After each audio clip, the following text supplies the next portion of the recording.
In the meantime, I would like to introduce the topic for the next panel discussion and our panel members. So this session deals with the topic strategies for protecting city infrastructure by partnering for resilience and sustainability. This panel discussion is being conducted in collaboration with Resilience First. This session highlights how critical infrastructure in coastal cities, including ports, can be safeguarded from the disastrous effects of climate change.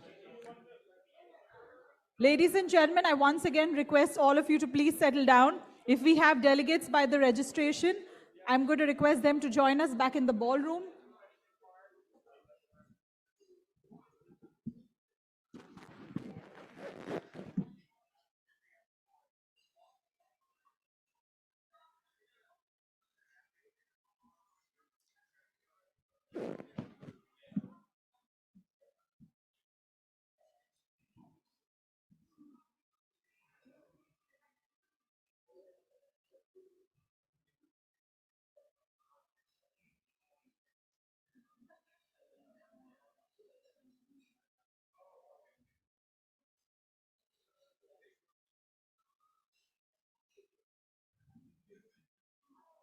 All the delegates at the back, I'm going to request you to join us back. If you're still eating, you can sit on the table with your food.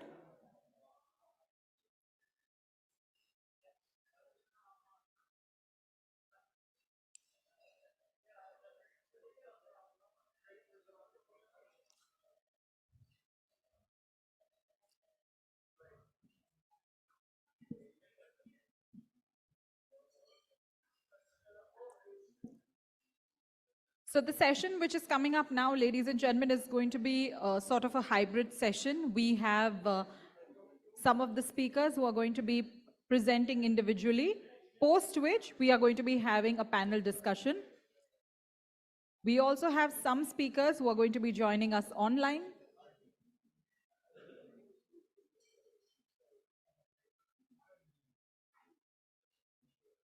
Once again, requesting all the delegates to please settle down. I'm also going to take this opportunity to once again thank and express our gratitude towards our partners and supporters, Bajaj Foundation, State Bank of India, JSW Group, Godrej and Boyce, Concast India, National Stock Exchange. Our knowledge partners, JSW School of Public Policy, Arun Duggal Center for ESG Research, IIM Ahmedabad, PwC, and the Ministry of Mumbai Magic.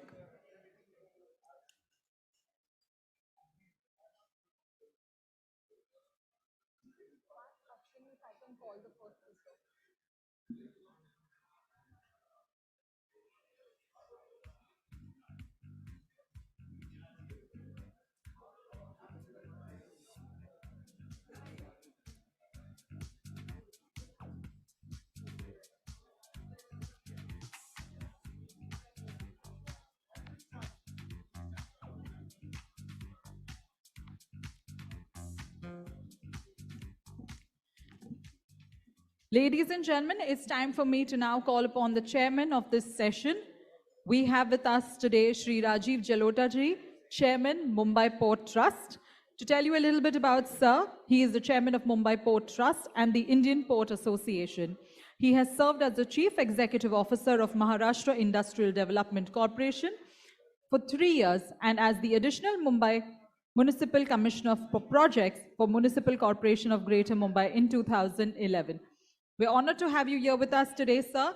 I request Shri Rajiv Jalota ji to please join us on stage.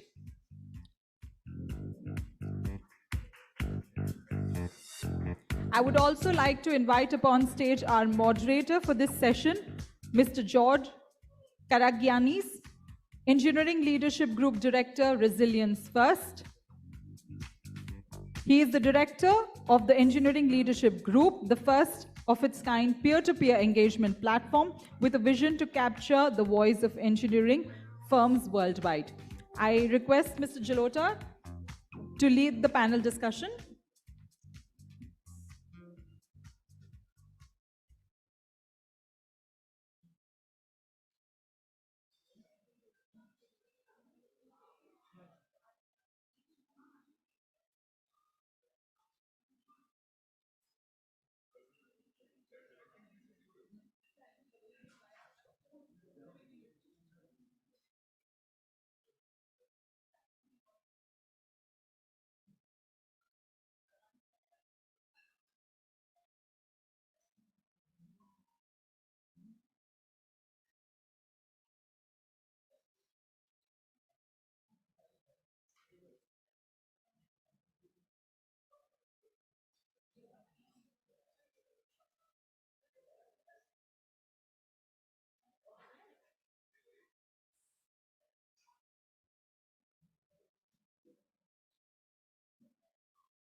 Good afternoon, everybody.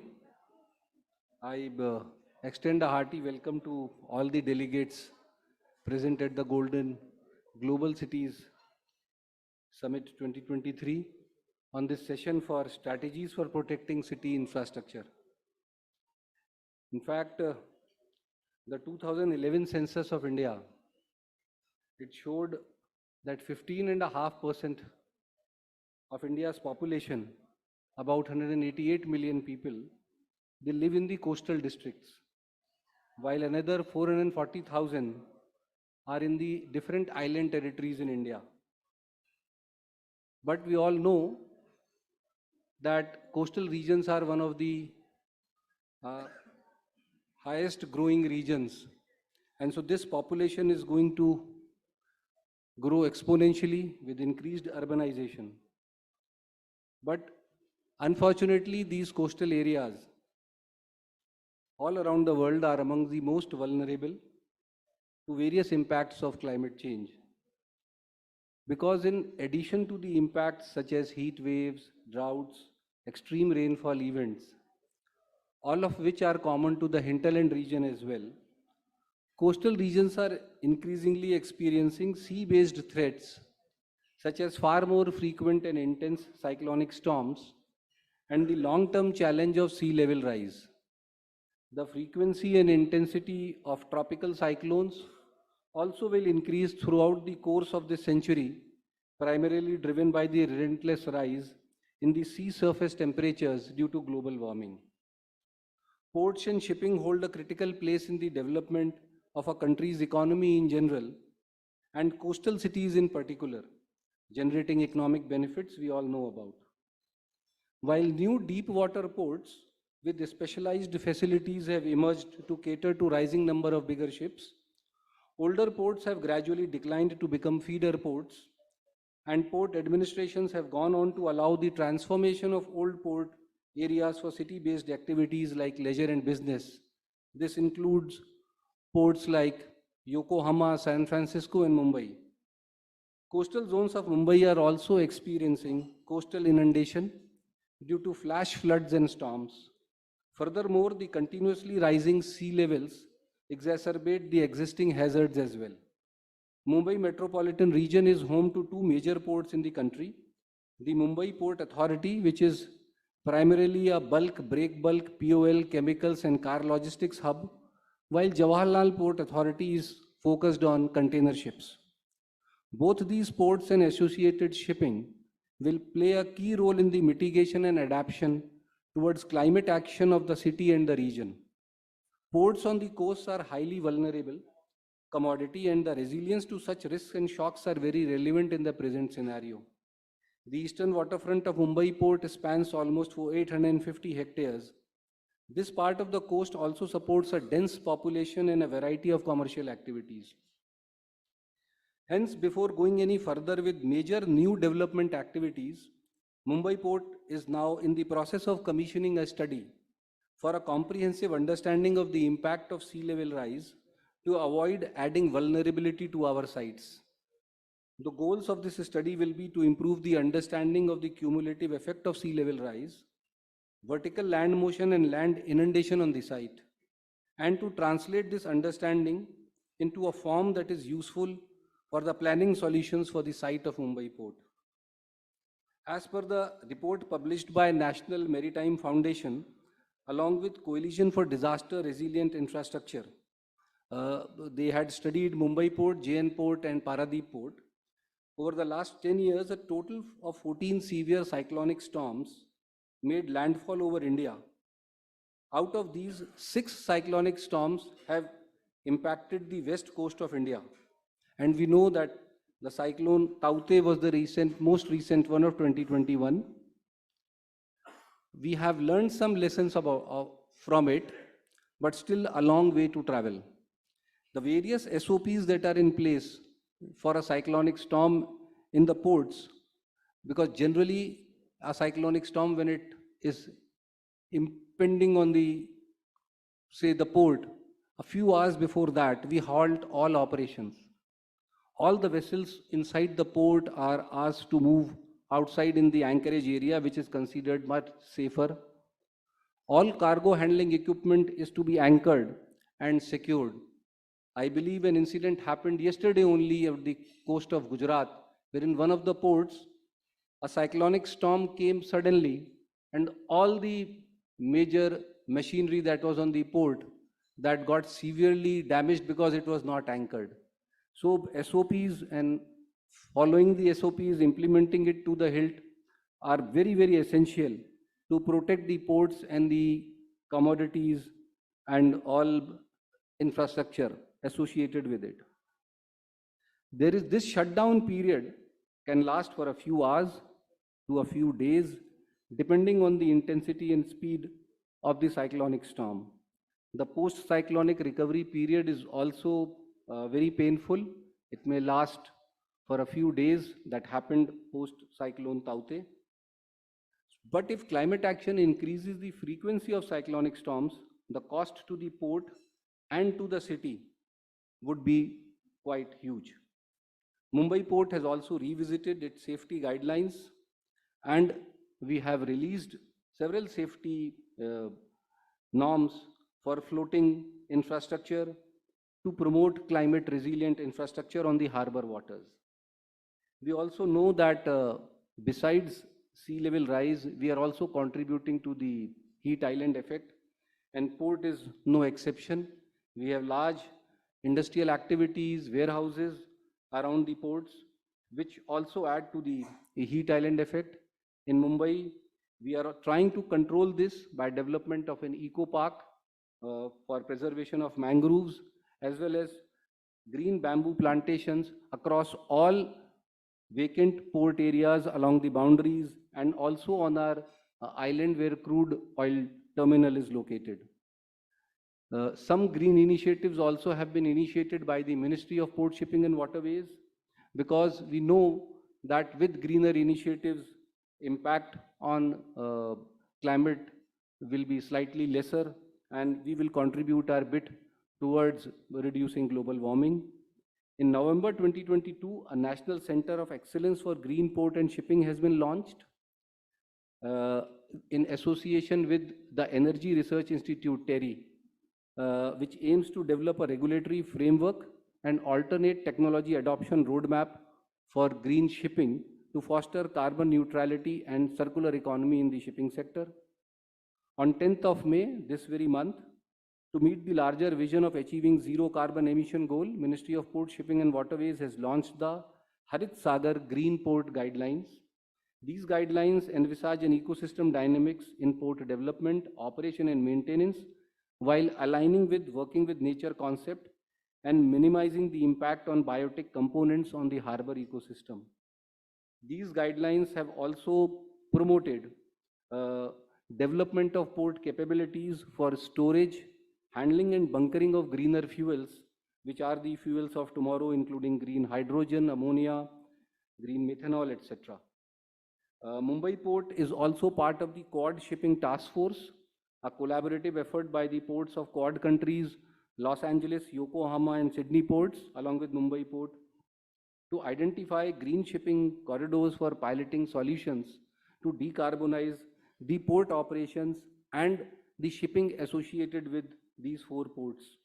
Mumbai Port is presently obtaining 90% of its electricity for port operations from renewable resources, and we are exploring other renewable energy projects like tidal energy for developing some pilots as well. For reducing emissions from ships at berth, Mumbai Port is studying the feasibility of providing shore power to ships. To start with, we will start with the cruise ships and later on graduate to the crude oil tankers which come to the Mumbai port in large numbers. In its vision of 2047, Mumbai port has envisioned itself as a green port that will be run on green fuels, and adaptation for climate resilience, I think, is an area where we are slightly weaker. We will be deliberating on that topic today. In fact, I tried to search through the database to figure out where, in which part of the world resilience has taken shape in what slightly better fashion, because I had visited the port of San Francisco, where they have started taking steps from 2008 onwards. And then they told me that in the east coast of US, especially in the Florida area, which is prone to cyclones, there they had taken steps on preparing for sea level rise from 1990s onwards. And there they have a proper Florida Seaports Council is there, and that Florida Seaports Council works and collaborates with the local bodies, various associations, and gradually have developed such a good resilient infrastructure that it is able to take care of very big cyclones as well. Uh, so there is a lot to learn for us, but we are now initiating this process. And while I was talking to George before the conference, we realized that they are doing a quite amount of bit of work in UK and supported by various more than 600 odd organizations. We will be looking at a similar kind of collaboration for the major ports and other ports of the country, so that we are able to be more resilient. And while planning, because generally in our planning we take up data of last 100 years, data of last 80 years, but when we are looking at development of coastal infrastructure, we have to look at what is in store in the future, how the future climate data, how future weather data, future tidal data will impact on our infrastructure. So future data has to be incorporated in our planning for building up infrastructure. And we look forward to very interesting discussions during this session. Thank you.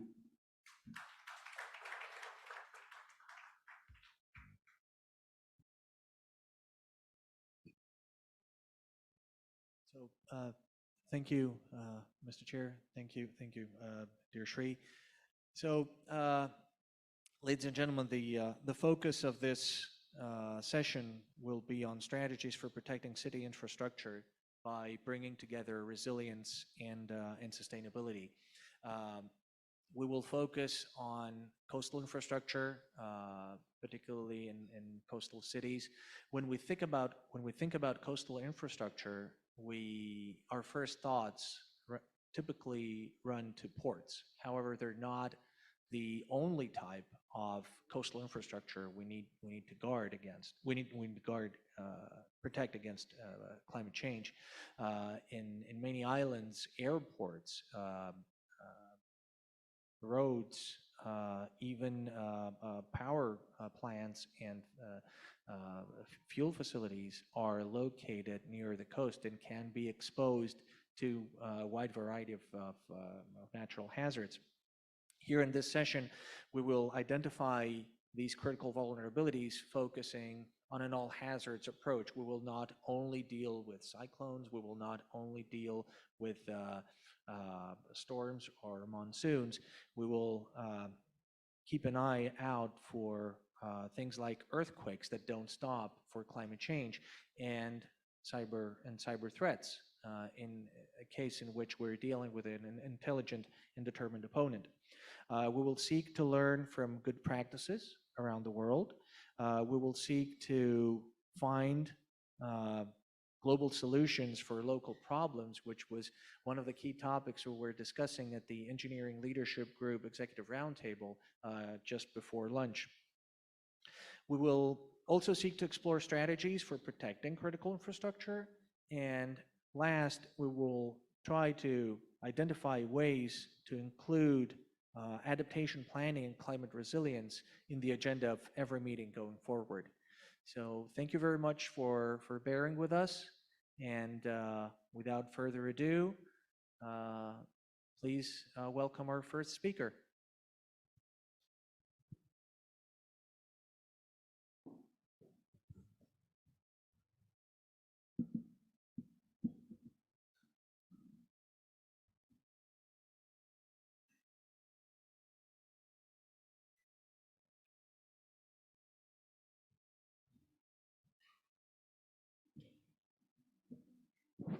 Hello, everybody.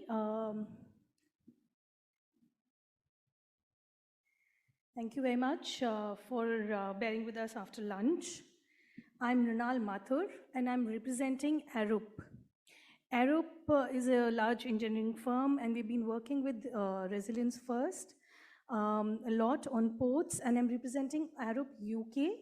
They have done a lot of work. I lead sustainability at Arup in India. Okay.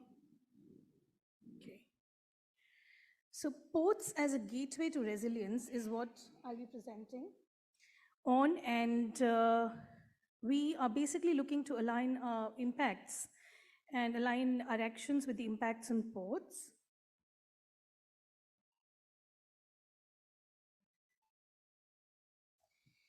Just to sort of give a background, the Sharm el-Sheikh adaptation agenda was basically adopted in the race to resilience in COP27.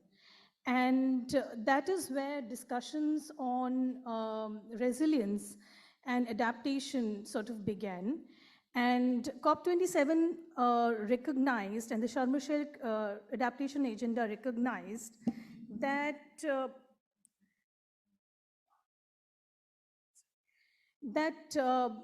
there is a lot of work which has happened in mitigation, for instance, in transport or energy sector, in decarbonization towards renewable energy, but the kind of action that's needed for adaptation has been a little behind.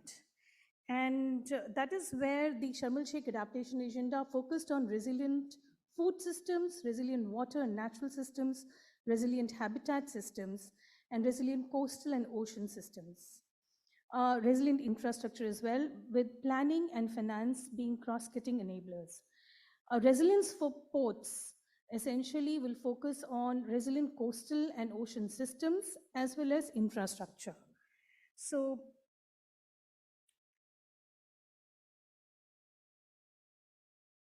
I think I'll have to go down over here in order to see everything clearly. I'm so sorry, but yeah. So for resilience, to drive transfer. Yeah, that's better. Thank you. To drive transformation through actionable targets, that was the idea to carry forth this agenda. And Arup, along with Resilience Rising and other partners, have come up with maritime resilience breakthroughs. It's basically a framework that Arup has worked towards, which basically talks about resilient infrastructure, coastal systems, and human systems together. We know that 30% of global maritime trade moves through climate adapting ports, connecting people and supply chains, with focus on benefiting the world's most vulnerable regions. The 2030 target for the maritime resilient breakthroughs, also that across all regions, ports and the communities, we are protected, we enhance local coastal and ocean systems through nature-based solutions to build port resilience and support thriving habitats. Along with this, resilient human settlements are also an important part of this framework. And all regions, ports, and then communities implement equity-focused social programs around green jobs, around community infrastructure that enable thriving ports and port communities. So as it was mentioned in the inaugural, that Indian ports are also looking at such frameworks. A similar global race to resilience is being driven through our work.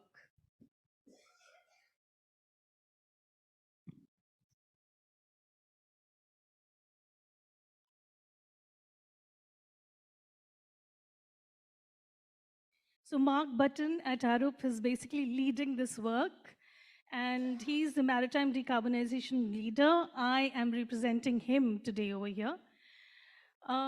Just to move forward, this particular map over here essentially shows what the basic vulnerability is on for ports across the world, and the natural hazard risk that we face. We can see that in India, the risk is greater from cyclone, fluvial risks, and we also got some small fluvial risks, but mostly fluvial and cyclone risks, which means flooding inland and cyclones. Pluvial would be flooding of inland land through the flooding of inland waterways. We do, sir, Mr. Jalota pointed out earthquake risks, but India is mostly cyclone and fluvial risk oriented. And the risk is measured in US $1 million per year, as per the, depending upon the size of the dot over here. We also saw that extreme weathers are increasingly impacting ports and their connecting infrastructure. And flooding of ports, this image is basically an image of Port of Durban. And there is a very uncertain world that we see now, particularly port infrastructure sees that. And flooding and extreme weathers are increasingly impacting. We might need detailed studies across the world and of course as to how this infrastructure can get impacted if we are to look at race to resilience of and adaptation of our infrastructure.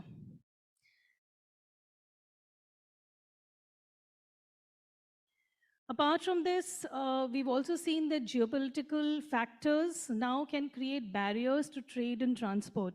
So when resilience of ports is studied, it was an overarching vulnerability and overarching resilience that was studied.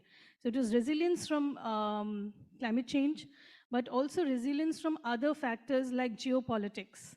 For instance, this particular image is an image of vehicles which queued at Port of Dover. And I think this happened after COVID and also when after Brexit. So when the events combined, there was a huge challenge in supply chain from across borders, and which once again was not considered when political decisions were taken. And also as a result of COVID, definitely because there was a huge backlog in supply chain.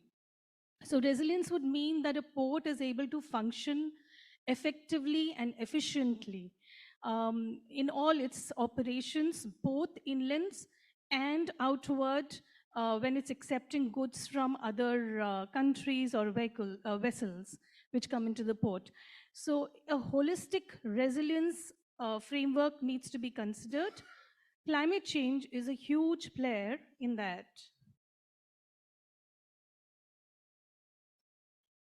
Once again, port disruption linked to impact of COVID-19, long waiting times of vehicles with persistent knock-on effects for supply chains, which we just discussed. Port resilience in action, as I've mentioned, a holistic framework is required. So what are resilient ports? Resilient ports can withstand and adapt to changing conditions and recover positively from shocks and stresses. And resilient ports are able to continue providing essential services despite whatever shocks and stresses they may face now and into the future. So the future may also have challenges of, say, increased population, increased demand inland of goods and services, which will our ports be able to manage? Probably we do plan for that sort of future challenge, increase in population and demand. But are we planning for increasing disruptions that may happen due to, say, increased flooding, cyclone impacts, or fluvial impacts, or increased pandemics, for instance, if there is more pandemics due to climate change? So have we even looked at that? What kind of disruptions ports may see due to this, due to climate change impacts, which we cannot even measure at this point. So here is an image which gives us an understanding of ports as a system. So the team in UK, along with Resilience Rising and various other partners, have studied the port as a system and what is its boundary. As Mr. Jalota pointed out before this, it's not just the port as an infrastructure which is at your coast, but it's also a lot of action which happens inland, So there's an inland interface. There is a city system that the port caters to, which includes power, heating, cooling, transport, energy storage, and industry. It also is linked to transport and logistics greatly, which will include pipelines, rail, road, passenger transport systems, natural systems, um, and digital systems and their utilization. Digitization is also very important in a port system and how they communicate inland as well as with vessels which are moving in the sea, and also with other partners from where vessels are coming in is quite important for ports to function properly. Ports are directly connected to communities which are heavily dependent upon the port for work, and a lot of these communities can also be vulnerable in nature. So there's a connection there. Ports are connected to other upstream and downstream city systems because they are the ones who are the customers for the ports. And they're dependent upon, if you go further and deeper into this, then ports are dependent upon the policies that are inland. For instance, Government of India may today decide that we have a policy where we are promoting green hydrogen, for instance, as a fuel, and ports may have to comply with that. So that's another action we might want to think about, the policies that are there, and of course, interdependencies upon other systems in the sea. Similarly, Port Resilience in Action, introducing a holistic framework, also talks about interdependencies on this is basically the energy systems and the external systems further, and communications. I think this was mostly around communications of port. We'll move forward. Port diversity is, as the quote says, when you've seen one port, you've seen only one port. So ports are very diverse in nature, and they do provide opportunities. They protect and enhance an environment. They connect people and supply chain. We see ports as an opportunity and a framework for action. Direct outcomes would basically be new and existing ports can deliver essential services regardless of the shocks of the future. And the impacts would be to support global economy and local communities through turbulent times and through the essential services that ports provide. Ports, as we've seen, provide a framework for opportunity and action. And here are the three main pillars that we are talking about in terms of opportunity and action around economy, infrastructure, and leadership. Here is a quick graphic which talks about climate change as a central disruptor for ports and future. There is an increasing system complexity, which we discussed earlier. Digital and automation risks exist, supply chain disruption, energy systems, socioeconomic vulnerability, and urbanization risks. Therefore, Arup, along with Resilience Rising, has developed several cases and thought leadership on port resilience. These are the frameworks that are on our websites, and we're talking about which talk about different port system dynamics. And we have aligned with the Sharm el-Sheikh adaptation agenda and the maritime resilience breakthroughs. With that, we aim to mobilize a diverse set of actors to enhance the resilience of ports surrounding communities, coastal environments, and supply chains. These are partners we're working with. And we will do that through a program approach and a work plan, which is timelined on the basis of starting 2023, where mostly it is thought leadership in 2023, and to understand what's going on and how we can establish global frameworks. Next phase would be to develop and pilot toolkits aligned with port resilience frameworks or implementing at all scales. And the third would be disseminate and scale most effective approaches globally. around port resilience. Thank you very much.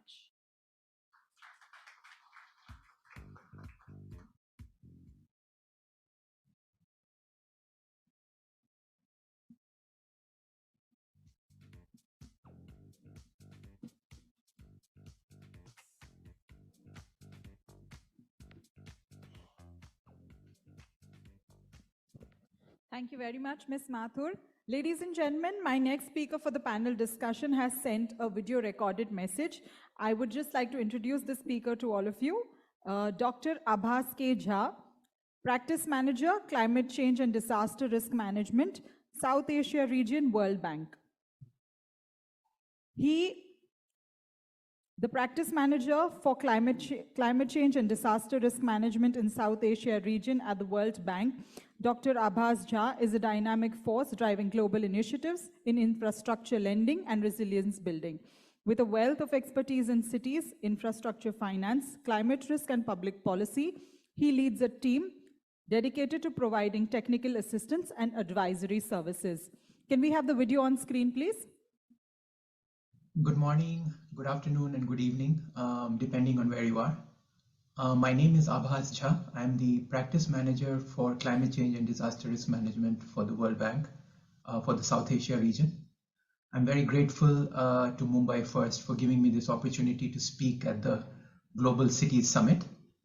And I want to take about 10 minutes of your time to talk about the challenges and opportunities that climate change poses for a global mega city like Mumbai.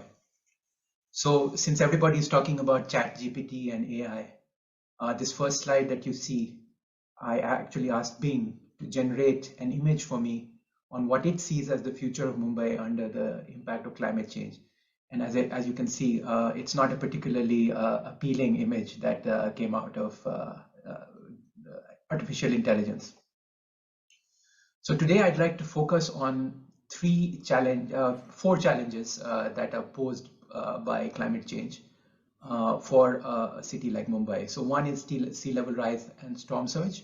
The second is extreme rainfall and the flooding caused by this extreme rainfall and landslides, coastal erosion, and heat stress. So let me go one by one through each of these four. So sea level rise is going to have a devastating effect on coastal cities like Mumbai.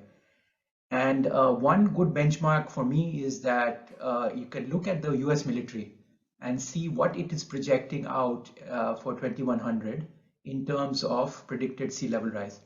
So in terms of design of its military installations, the US military is assuming a 3.7 to a 6.3 foot sea level rise for the design of its military bases. Now, if you take, say, about a 6 foot sea level rise as given, as baked into the scenario, that is going to have a devastating impact on Mumbai. All the iconic structures like the Gateway to India or the Taj Hotel and others will be underwater. And actually, there's a very nice tool at Climate Central called the Coastal Risk Map. And this actually shows the impact on Mumbai on under a 2 meter sea level rise assumption. So as you can see, many parts of Mumbai will be underwater by as soon as 2050, and millions could be displaced. So that is one aspect of climate change that we need to prepare for. The second impact is on extreme rainfall. So what we do know about climate change is that the hydrological cycle is going to be intensified. So what that means is that the same amount of rainfall will be concentrated in smaller and smaller durations. So we saw that in Pakistan actually last year, where they got more than a year's rainfall in less than a month. So we are going to see more and more of these extreme weather events. And what will happen is that the city's drainage system is going to be overwhelmed very quickly. The other thing that we are seeing is that there are usually in India on the west coast, cyclones were a rare occurrence, but that is changing, and more we are seeing severe cyclonic storms in the west coast of India. And although Mumbai has not got a direct hit from a super cyclone, that is not something that can be completely ruled out. So that is another thing we need to prepare for. The third aspect is on coastal erosion. I have had the opportunity to travel up and down the coast of both India and Bangladesh over the past few months, and I have to tell you that coastal erosion is an emergency along our coast. You can go to certain parts in, say, for example, Kerala, where the villagers will tell you that the sea has come in up to 5 kilometers inland and displacing thousands of people, destroying houses, destroying livelihoods. And this photo is of something called a tetrapod. And if you've read Salman Rushdie's Midnight's Children, which is based in Mumbai, a large part of it, he talks about tetrapods. Salim's father actually goes into tetrapods as a line of business. But more seriously, what we are seeing is that coastal erosion is a very dynamic process and it requires very complex modeling. And that is something that we need to address on a very, very urgent basis. And I know that parts of Mumbai are experiencing this coastal erosion very severely. And then the final point I want to mention is heat stress. So the World Bank released a report last December where we mentioned that India could be perhaps one of the first countries in the world where parts of the country will become uninhabitable because of the extreme heat and humidity. So there's something called the wet bulb temperature, which is a combination of temperature and humidity. And anything above 35 degrees of a wet bulb temperature is something where humans cannot survive on a long-term basis. So we are going to see more and more of such days where the wet bulb temperature is exceeding 35 degrees. And this is going to have a devastating impact on the economy, on the health of people. And it's going to hit the poor most badly because it is the poor who need to go and work outside in the sun in the most extreme heat. There is also something called the heat gap, which we found that even within a city, the poorer parts of the city are hotter because they have less public space, less green space, less water bodies that lower the temperature. So that is something again that needs to be taken into account. So now bringing this all together, what needs to be done? So first of all, I want to say that in Mumbai, you're lucky to have such a capable body like the Mumbai Municipal Corporation, which is headed by my good friend and IAS batchmate Iqbal Singh Chahal. So I think that a lot of good work is being done. But I want to give you some examples from other countries on what are the kind of things we need to do. So first of all, climate change is something where there's a lot of uncertainty. We don't know exactly what the sea level rise will be in particular places.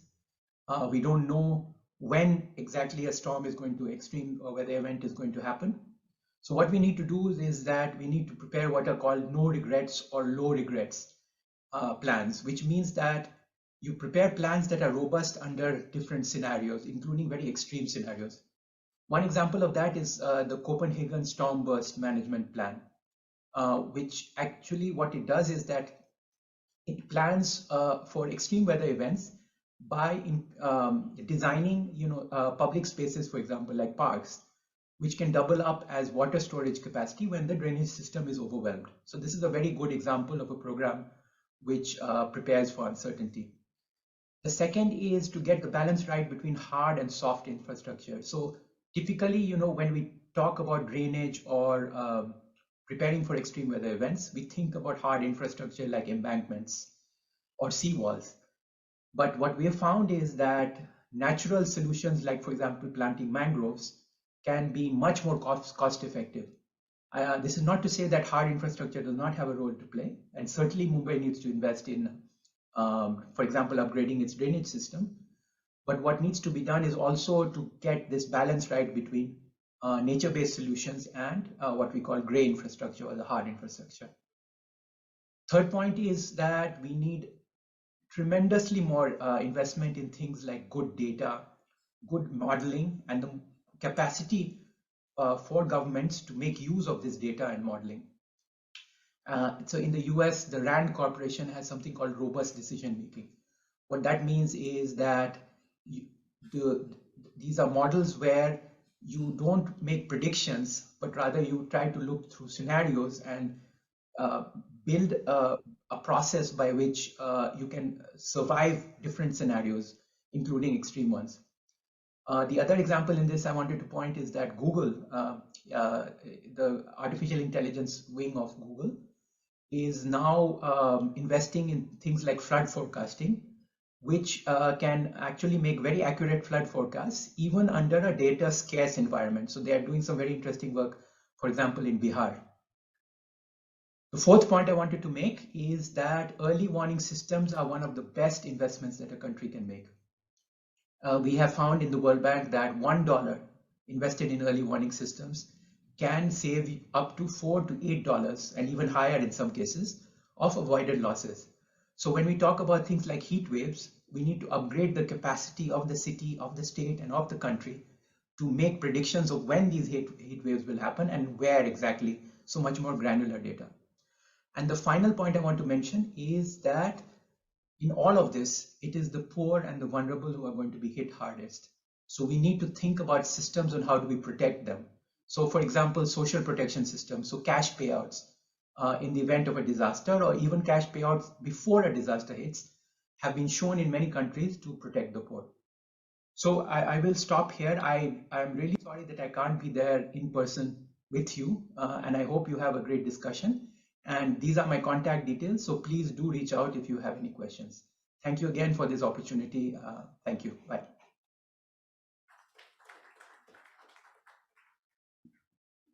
We thank Mr. Jha for sharing his views with all of us. Moving forward, ladies and gentlemen, I'm going to invite on stage our next panel member.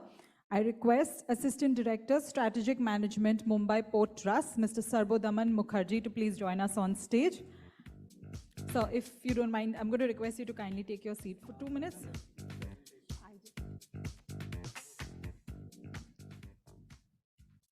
A little bit that I would like to share with all of you about Mr. Mukherjee. He is a strategic management professional with over 11 years of experience in construction and management of critical infrastructure, spanning ports, logistics, energy, oil refineries, gas pipelines, petrochemical plants, etc. He is now working in Mumbai Port in a strategic management role, implementing asset monetization, technology, and sustainability initiatives. Sir is going to be presenting, hence I request Sir to join us to the dais.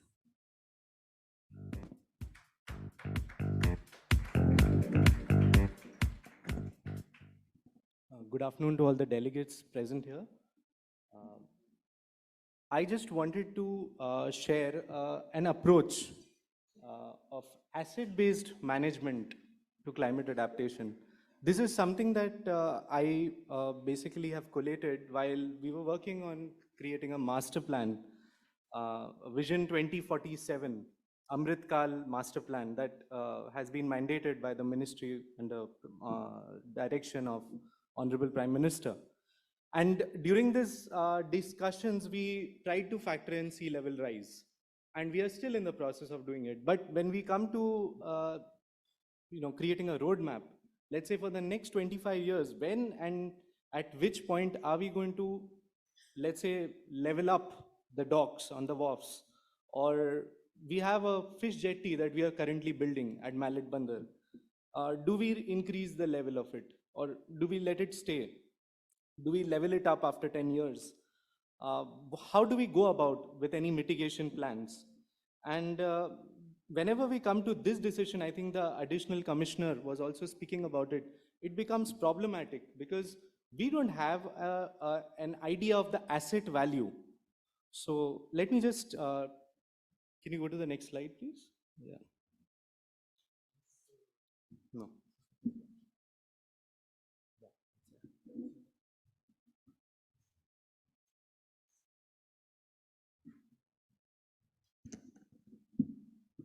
So we have got a concept which is very common, I think, in climate parlance now, but it was originally, originated in 1942 by Joseph Schumpeter. It's stranded assets, and it was basically created in terms of creative destruction. When a new innovative technology comes in, an old asset or an old manufacturing facility basically goes out. and that's what we call as a stranded asset. But when, in 2015, they started talking about climate resilience, the University of Oxford came out with this definition that stranded assets are assets that have suffered from unanticipated or premature write-downs, devaluations, or conversion to liabilities. Now, for ports, this becomes very relevant. I'm sure even at a city level, this could become very important, is to know which are the assets at risk of becoming stranded. And once we identify them, do we allow them to go stranded or do we protect them from this? Is the decision we will have to take in the days to come. So critical assets for a port are the channel, the navigable channel, the support vessels, we've got the tugboats, the storage spaces and the dock, the transportation fuels, the telecommunication service, the rail network, the vessels, the vehicles, utilities, access routes, battery operated equipment, and office structures. Now, this is for a port, but I also invite the audience to think broadly on this, that every city actually can come up with a list of assets. At Bombay Port also we have a list of assets. The reason we have that asset is because we wanted to get an insurance, and that asset list helps us get a credit rating. Now we take that list of assets, but we don't have a valuation of these assets. We don't have an ongoing activity of valuation. I'm sure this is the case with most public authorities, public bodies. Now, I'm just sharing a very simple framework. This is by the Task Force on Climate related financial disclosures. And in climate, we generally talk of the risks that come with it. Basic risks are the financial risks. The acute ones are the storms that can come in. The chronic ones is the sea level rise, which is happening every day as we speak. The transition risks, which Mrinal was talking about, the policy and the legal issues, a sudden policy change could, just, set a asset in complete strand, or a new technology that comes in. Hydrogen is what we are talking about right now, because for Mumbai port, we have oil as 70% of our cargo, which goes to the refineries there. And we are talking about oil basically going out. So how does that transition? That's the challenge we are talking about. Market-related risks are the risks which consumers are driving. The markets are asking for sustainable products, so we know that. And of course, reputation, which every brand, every public authority, every government wants to protect under any cost, and which could basically go under jeopardy should a major disaster happen.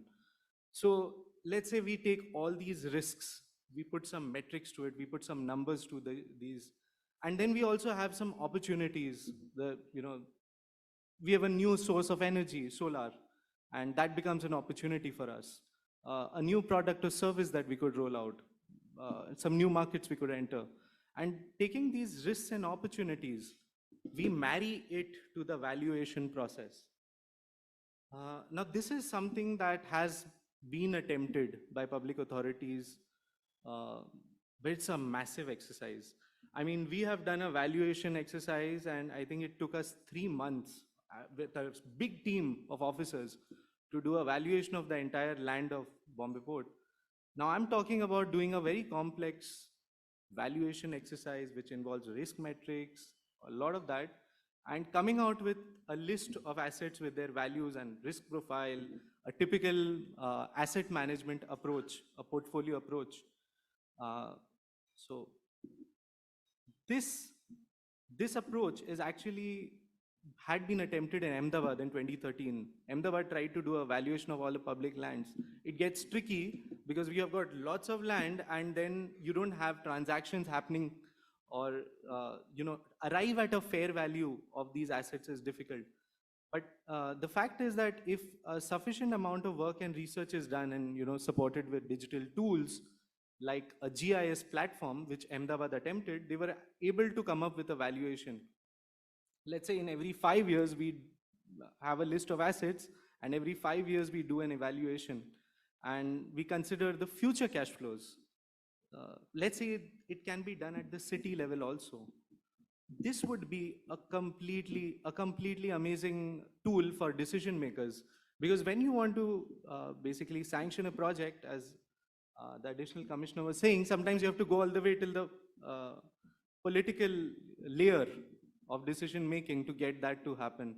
However, I think at a basic level, when we are going to face too many of these mitigating challenges, I think every layer has to be empowered with data and tools to make those decisions.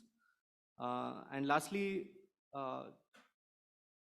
now just one last point is this Gati Shakti platform. Gati Shakti platform was launched last year, and all government authorities have been working closely on updating this platform.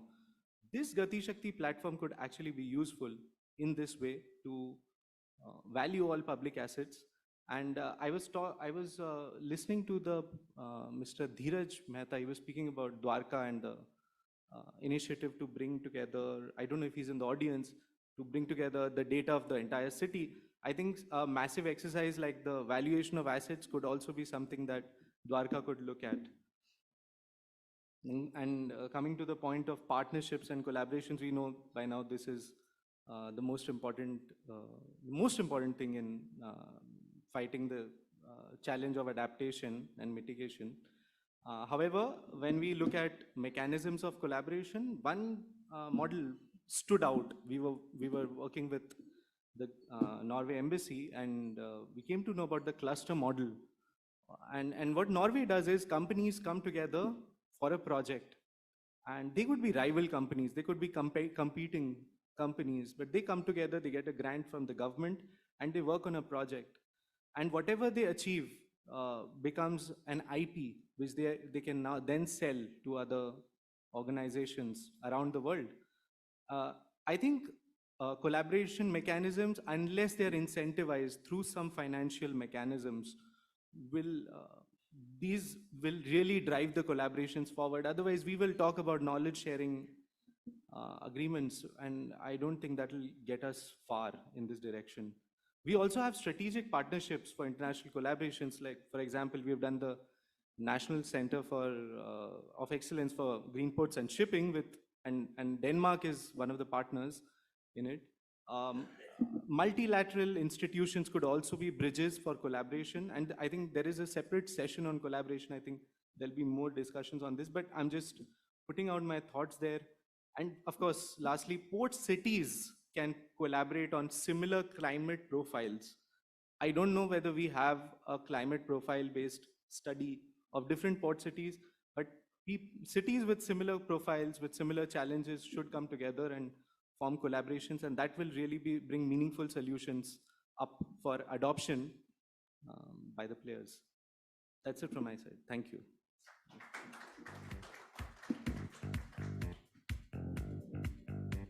Thank you, Mr. Mukherjee. The next panel member who I would like to welcome on stage. Ladies and gentlemen, please join me in welcoming Dr. William Van Duerson, Integrated Water Resource Management, Cathargo Consultancy, Rotterdam. He's an accomplished independent consultant specializing in integrated water resources with a focus on water management within a societal context. He's a driving force behind policy and strategy formulation. His expertise and involvement in diverse national and international projects have ushered in a revolution in the field of water management. A very warm welcome to you, sir. Over to you.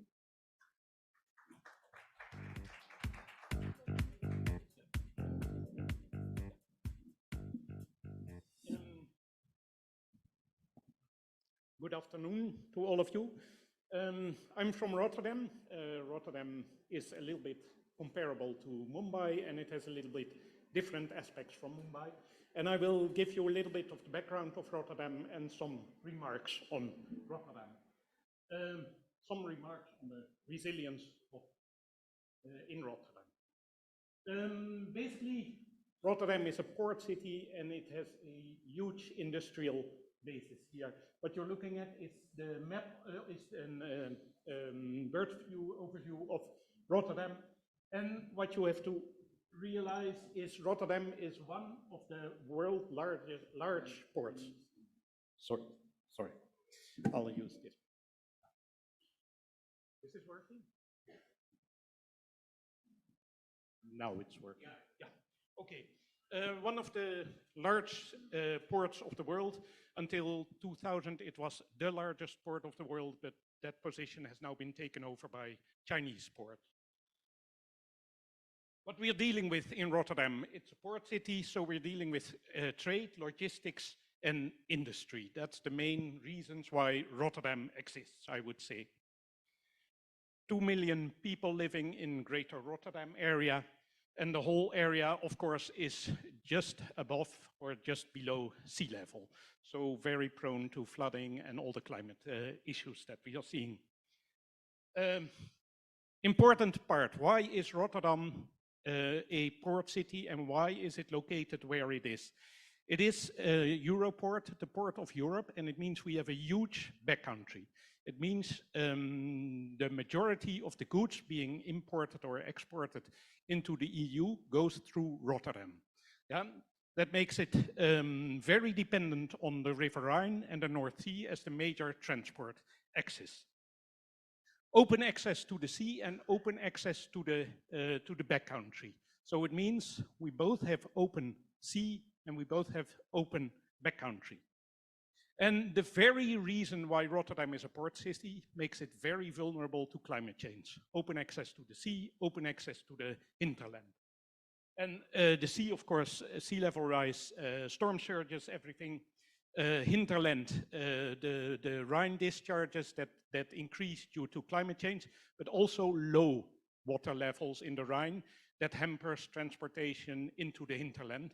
And that means Rotterdam is flooded by the containers coming in from China, and we cannot navigate, we cannot transport the goods into the hinterland. So Rotterdam is flooded by containers, by iron, by coal, all those kind of things, if we don't have the connection with the hinterland. We've seen that happening last summer. Okay, we have the heat stress problems, all that kind of things, you are all very aware of it, and we have the subsidence happening in Rotterdam, and that's all happening in the city of Rotterdam. So the main message here is Rotterdam is at the position where it is because of open access to the sea, because of open access to the hinterland, and that makes Rotterdam a very vulnerable city. Okay, let's look a little bit on how we manage this city and what are the different strategies that we can take for policy management and all that kind of thing. I want to talk about serious games and management solutions as a metaphor for making policy and planning. And what is the metaphor of serious gaming about? That is about, can we identify the players that play a role in the whole process of decision making and policy making? And can we identify how they would want to play the game, how they would want to win the game?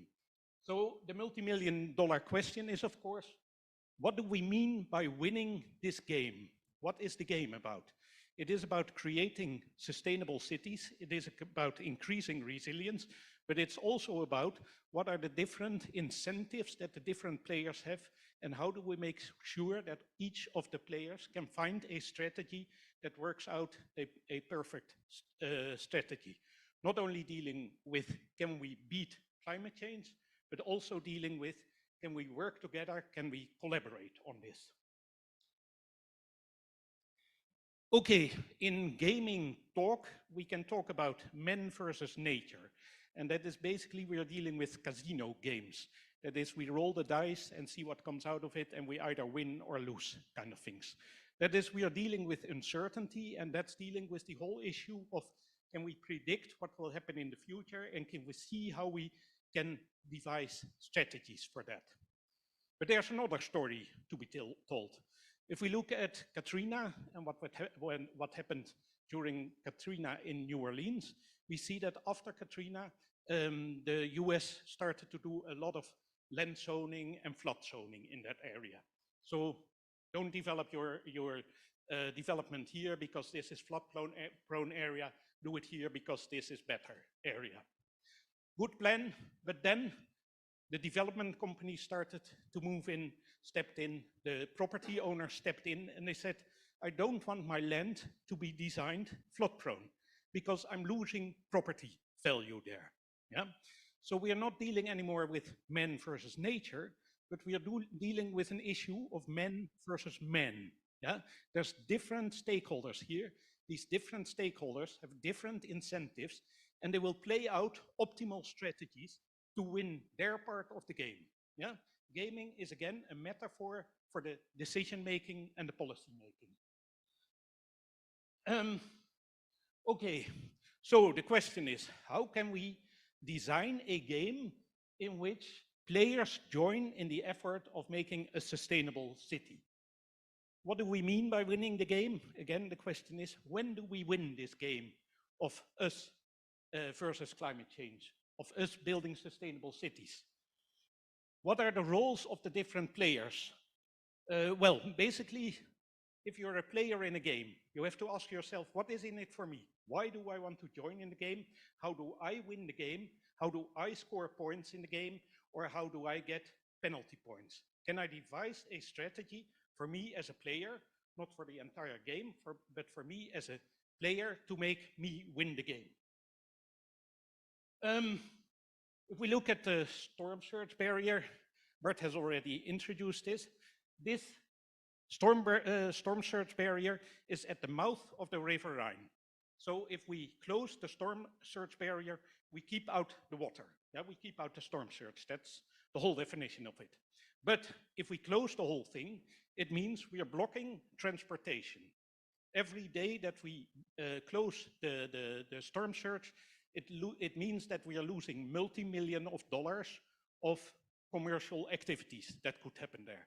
Yeah? So we have two different players, and these two different players have two different incentives, have two different stakes. We're dealing with the national government, and we're dealing with the flood protection agencies, and we're dealing with the semi-public port authorities, and we're dealing with the private shipping companies.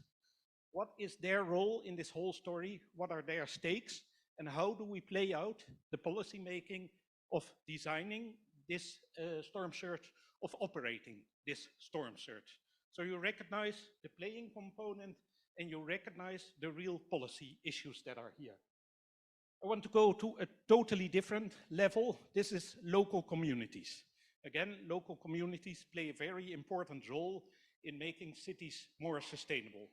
We want local communities to accept more green space and more resilience in the city, but we can also use local communities to build this kind of structures. So the image on the left side is a local community-based initiative of greening up the city. And the image on the right is also community-based greening of the city. Interesting thing on the right-hand image, it is a development that was taking place under the name of the right to challenge. So local communities can challenge governments if they say, no, you're not doing a good intervention here in greening up the city. We have a better plan. Please support us in making this better plan work. So the role of the citizens from being passive, accepting what government is going to put in your local environment, has now been changed. We are changing the rules of the game. We're making the public, the local communities actually designing and managing their public space. That's all for my presentation. Thank you very much.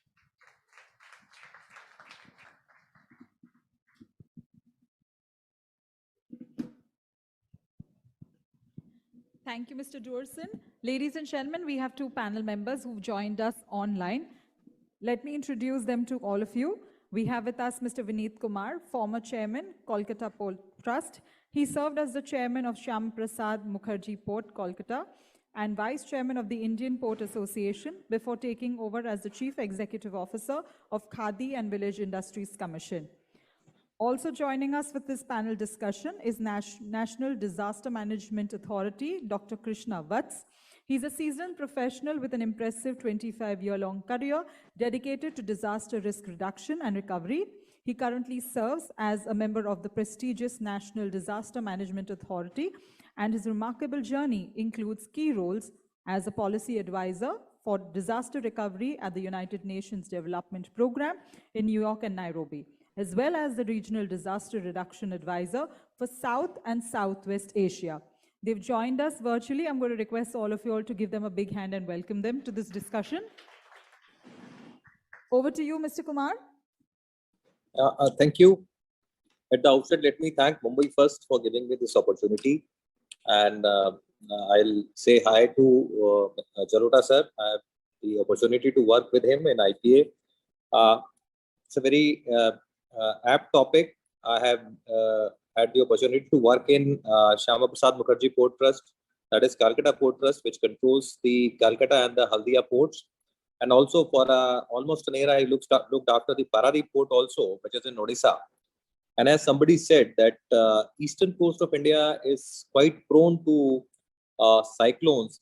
And I had the first-hand experience of going through Amphan as well as Yash and numerous smaller ones, which probably we didn't count because they keep coming. But these two did came. And I would say that when we are talking of a strategy, I just thought over it as to what should be our strategy.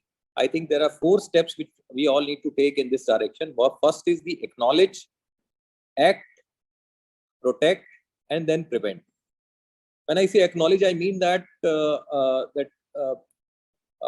first of all, even today we don't acknowledge, yes, that this is going to happen. Reports keep coming in papers that yes, the water level is going to rise by so and so meters in such and such year. But after a couple of days, you have another report stating something else. So I would say that we are still not very sure that yes, we don't acknowledge this a very serious threat. But I'm very happy that this today's occasion and seminar is taking this very seriously, the topic and the subject. And I also gathered that in some other countries, a lot of good work is happening in this direction. So first is the acknowledgement. I would say my own example, when this Amphan was coming, I was not, our officers also said, sir, normally this kind of storm will come, cyclone will come, it will be directed normally toward the Bangladesh side, it never hits on our coast and things like that. But it did come, and somehow, I had the good fortune that we made certain preparations, but still it happened. So first is that we have to acknowledge, yes, this is a serious threat and we have to act. Now, as far as acting is concerned, when we handled that, we found, despite so much of SOPs being there, preparations being there, things which we did not anticipate happened.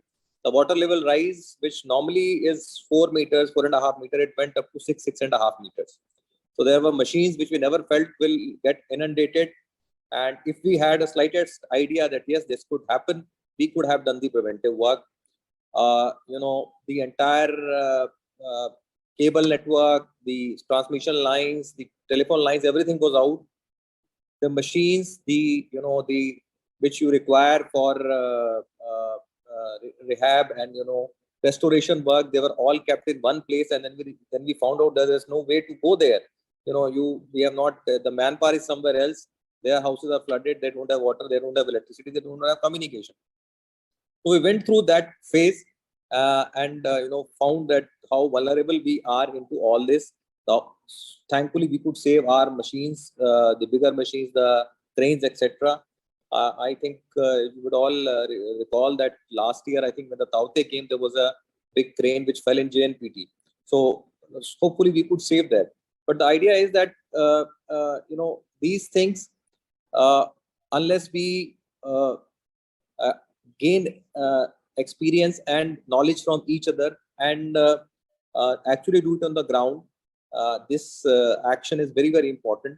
So we anyway came out of it, but when the Yash came, we were wiser. We did all the things. We took care of keeping different people and machineries at various locations. We protected our machines. We did so many things. But the point is, and then we also thought as what about the long term? Because this is, as somebody said, the frequency is rising. They are coming. Earlier it used to be maybe one cyclone a year. Now it is 2, 3. So what you need to do on a permanent basis? So I would say that there is a good example of Orissa. If you see, Orissa is very regularly has these cyclones. And when I was looking after Paradip Port, I found that they have, as a planned manner, they have all replaced all their overhead electricity lines by the cables. Likewise, they have made shelters, they have made schools in a way where the ground floor is it is built on stilts. The ground floor is always vacant, and on the stilt, the entire building is on the stilt. And these schools or any government buildings, they act as shelter homes for the people at the time of distress. The community reach, which is a very, very important aspect, that everybody has to be together, whether it is fishermen, because when these things happen, fishermen, the local populace, they all depend on the nearest government authority. And a port happens to be a big authority wherever it works. And people look up to the ports and other such infrastructure department of the government, that they will come to their support. So, all these fishermen and this kind of buildings. So when we are making social infrastructure, we should take care that the infrastructure which we are making today should be able to cater to the requirements of our disaster mitigation.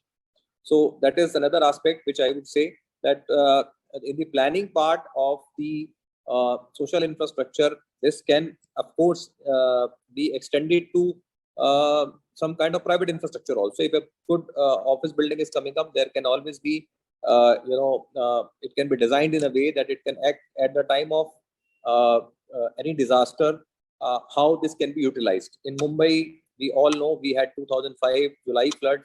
Every year there is a time when there is some flood or people get stuck in the offices. So we can have some kind of, think of having some kind of infrastructure built in a way which thus comes to our help at the time of a crisis or a disaster. Now coming to protect part of it, a lot of strategies have been told. They are building barrages, they are building walls, they are protecting the banks. We have done a lot of bank protection work. Natural protection, somebody suggested, is actually a very good alternative. Mangroves in the Bay of Bengal, mangroves protect the entire Sundarban region and a lot of other areas. So natural protection is the best way of protection. But I would say the best course of action will be the prevention. And whatever we may do to protect, we may protect for 2050. We may have something more coming up in 2060 or 2070. We will protect for 2 meters. After 10 years or 20 years, we will see that the rise is going to it is going to rise by another half a meter. So we'll always be chasing, if we go for the protection thing. I'm not saying that we should not go for the protection. It's an immediate step, but we will always be chasing unless we do something for the prevention part of it. That is the, as everybody said, the green initiatives, the lesser dependence on the natural resources. Shipping plays a very important role into this, because shipping consumes a lot of energy, and a lot of initiatives are already being taken in this direction by using LNG ships, by using ammonia-based ships and all those things. So I would say that at the end of it, we somehow, as human society, we have to think as to how we have to reduce our wants and our requirements. Unless we do that, whatever we keep on consuming like this, I don't think there is a way out to it. So my last thought would be that we have to do something to prevent it on a permanent basis. While we do create infrastructure, we do create systems, we do create IT system, we do create everything, but that will all be sort of a protection. But the ultimate prevention lies in doing something on a more sustainable basis, a more long-term thing, where we we reduce reduce our footprint, so that these natural calamities, they slowly come down, or at least we are able to stop them at a level where they are. So those are my thoughts on this. I would like to thank the organizers for inviting me and giving me this place to share my thoughts with all of you. Thank you. Thank you very much. Thank you. Thank you, Mr. Kumar, for your comments. Ladies and gentlemen, we'll probably have time for a question or two while you're thinking about your questions. I would like to turn it to Dr. Vatsa. Dr. Vatsa, what role can disaster planning play in reducing risks to coastal infrastructure? Your comments, please. Sir, you're on mute.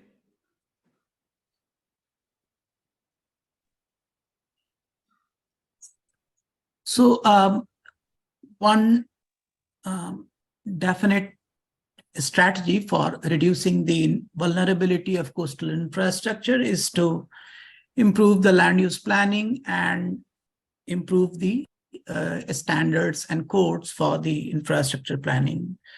NDMA has started working in this area.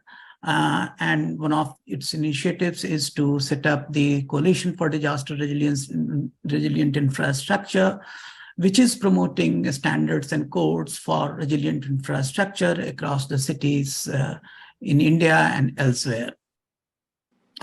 But let me also speak a little bit about our initiative in improving the urban resilience.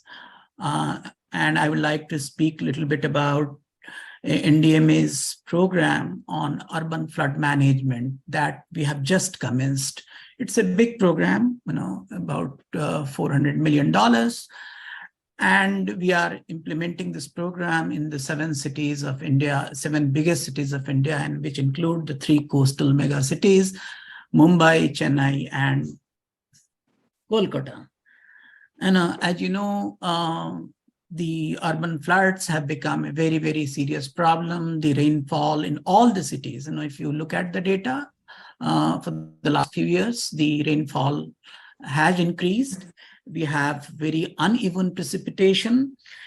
And as a result, the cities are heavily affected in terms of the disruption of the services, infrastructure, and overall civic life. So it's a serious challenge, both in terms of disasters, but also in terms of governance and economy. So I think taking cognizance of this problem, the government of India has developed a program which is being implemented across the cities. Not that the cities have not recognized this problem. I mean, they are investing in these areas. Almost all the municipal corporations, when we speak to them, they have drawn huge plans for dealing with floods.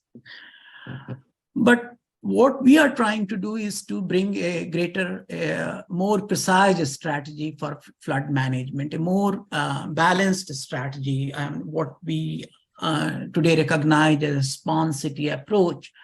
Whereby we bring in various flood management, flood mitigation measures, and apply them in optimal combination. So we are speaking to each city one after another. And yesterday we had a very important presentation from the city of Kolkata. So what we recognize when we interact with the cities is that there are certain things upon which we are we agree upon, that the flood forecasting system, the early warning system, the disaster response system, all these needs improvement, and the cities and also the state governments as well as the central government, we are very much in agreement with how to go about these things.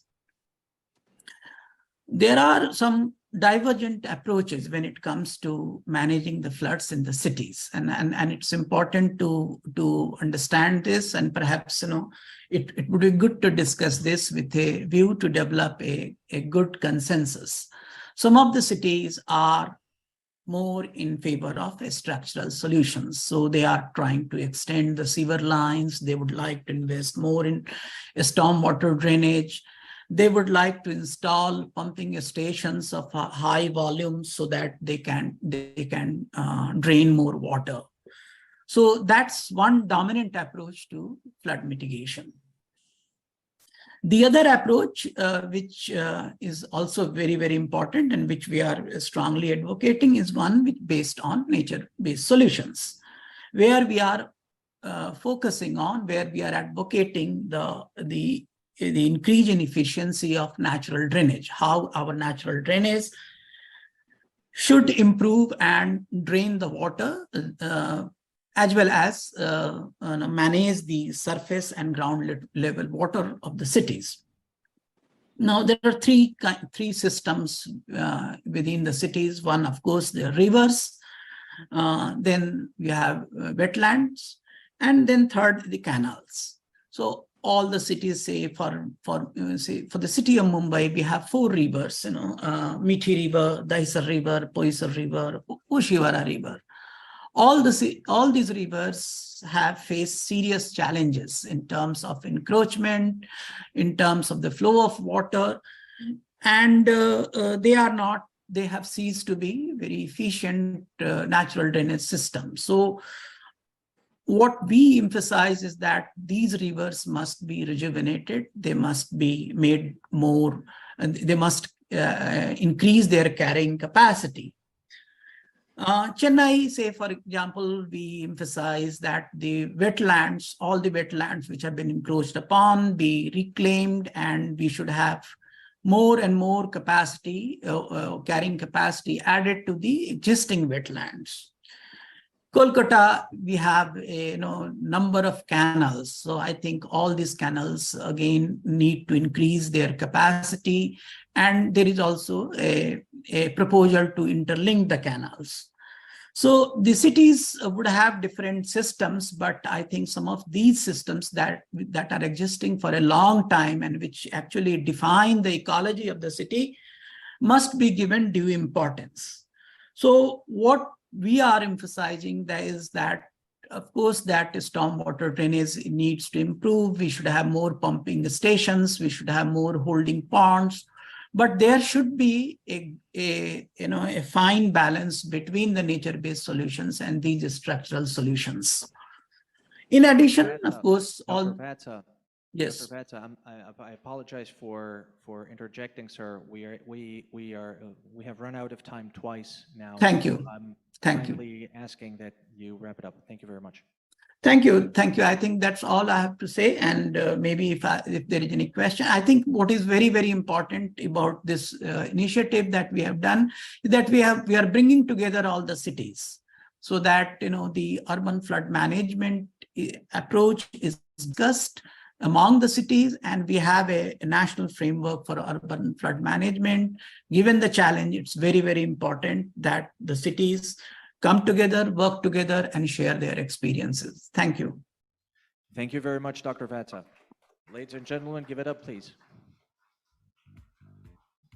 So, any questions from the floor, please, to our panelists or speakers, in person and virtual? Hello? Here. Yes, sir. My name is Sudhakar Malpe. I represent a non-government organization working in Mumbai for disaster management and training.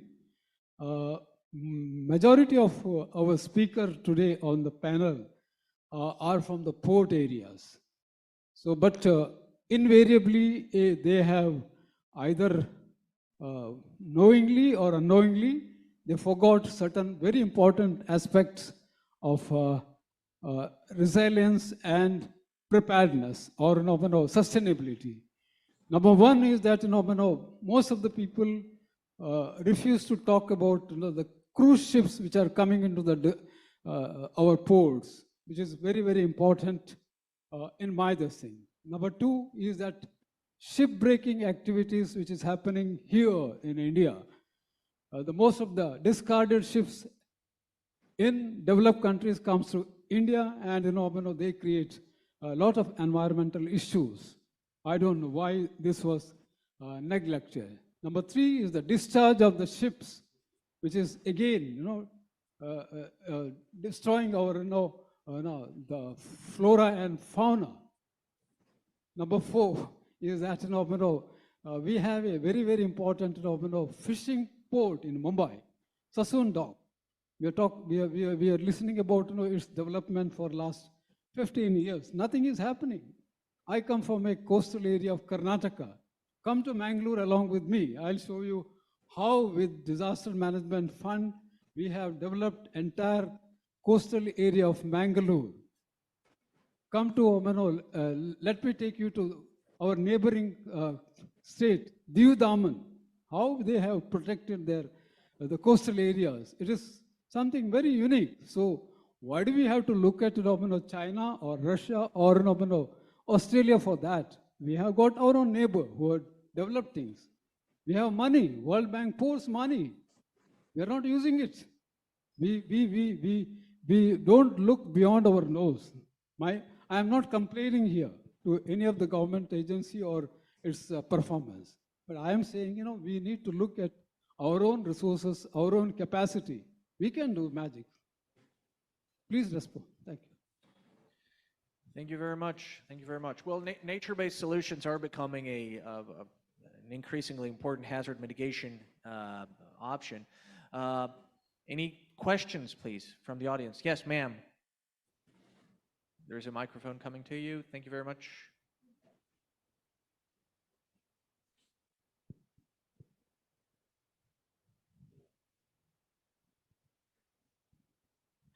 Thank you. My question is addressed to Mr. Mukherjee. The asset-based approach resonates very well with the common citizen in awareness as well. My question is that in the asset-based approach, may I go a little bit example-based? Suppose the public asset has mangrove ecosystem. Would that valuation be considered any special cost towards that? Am I audible? Yeah. So, mangrove there is a term in ESG called ecosystem services. I think someone had already spoken about it. So, ecosystem services and natural capital. This can actually take care of the natural ecosystems because in that paradigm, we see ecosystems as providing us a service. And for that, we can assign a value to these to them as assets. So that is the approach within the valuation. However, I do believe that valuation, a quantitative approach will always have limitations, and they take you, let's say, up to 60% or 70% of the decision. Ultimately, a human angle, a holistic approach has to be adopted. But this becomes a sort of basis to move forward with much more certainty. Thank you very much. Well, ladies and gentlemen, we understand that we are standing between you and what is probably going to be an afternoon coffee, so we will bring this session to an end. We learned very interesting things today. We learned about how resilient ports can withstand and adapt to changing conditions. I particularly like the systems approach that brings a special nuance to interdependencies. We heard about early warning systems and stranded assets, and we looked how land use planning can be a measure for disaster risk reduction. Thank you very much for your attention today, and please give it up for our panelists.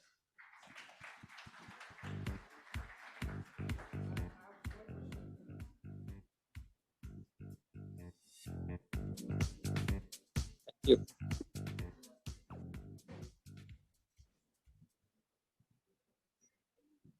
I just had one question to Mr. Jalota. I know that you're leading the Mumbai port, and there was a plan to redevelop the port area. So my question was that where is that plan currently? And the second question, the follow-up question is that in that plan, are you also making provisions for making that entire area resilient from the climate point of view? And how does it protect the rest of the city by creating a buffer between the sea and the city? Actually, that plan, when it will take off, that timeline I don't have because it needs some policy amendments. But in that whole planning, the resilience issue has been taken care of by developing big green buffers, and various places we have created ponds in it so that water absorption is also there. Plus, we are now undertaking a study that how sea level rise will impact the infrastructure that is going to be created there. So whether we need some raising of height to take care of that, plus how stormwater drainage from the city when it comes into the sea through our area, that is also taken care of. So those aspects are being taken into consideration. Thank you.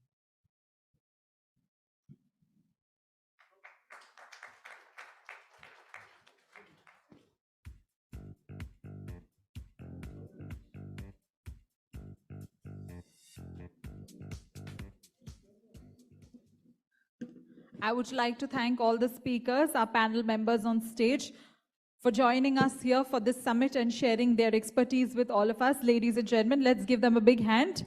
Gentlemen, ma'am, before I let you go, can I request you all to come back on stage?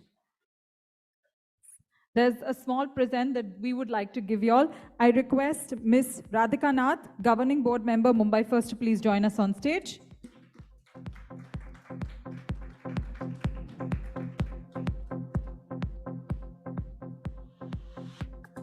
As a token of our appreciation and gratitude, I request Mrs. Nath to please present this beautiful artwork to each of our panel members.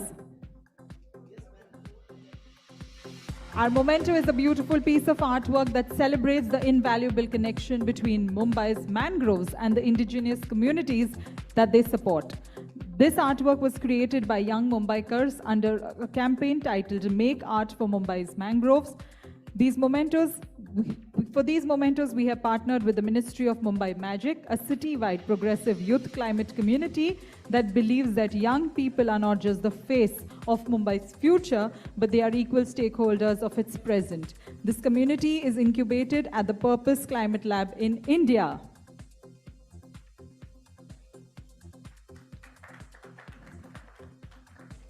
Thank you very much to all the panel speakers of this session.